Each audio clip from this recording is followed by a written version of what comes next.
Mark chapter 13, the destruction of the temple foretold.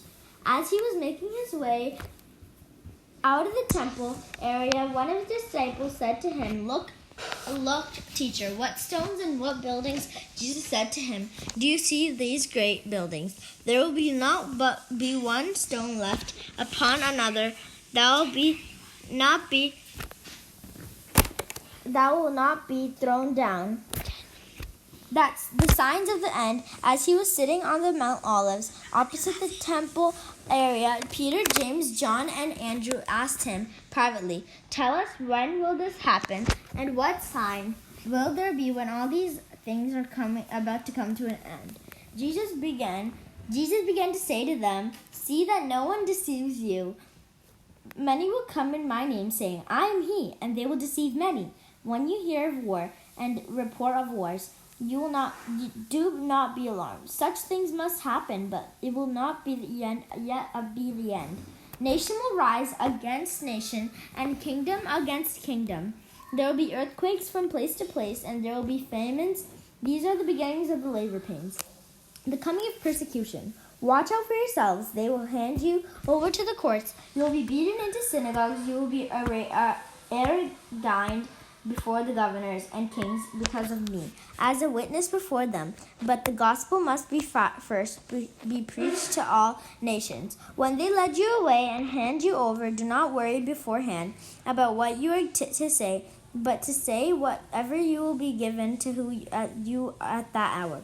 For it will not be who you are speaking, but the Holy Spirit. Brother will hand over brother to death, and the father his child. Children will rise up against parents and have them put to death. You will only be hated because of my name, but the one who perseveres to the end will be saved. The great tribulation.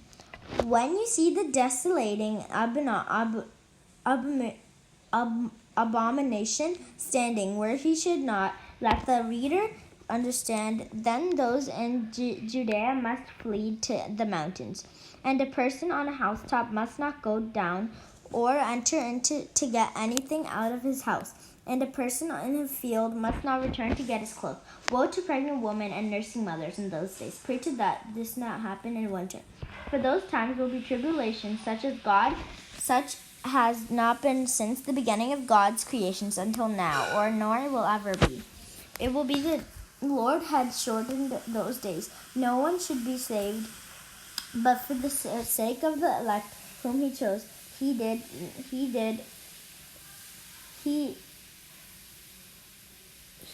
shorten the days. If anyone says to you then, Look, here is the Messiah. Look, there he is. Do not believe it. False messiahs and false prophets will arise and will perform signs and wonders in order to mislead, if that were possible, the elect. Be watchful. I've told you to all you beforehand, the coming of the Son of Man. But in those days after the tribulation, the sun will be darkened, and the moon will not give its light, and the stars will fall.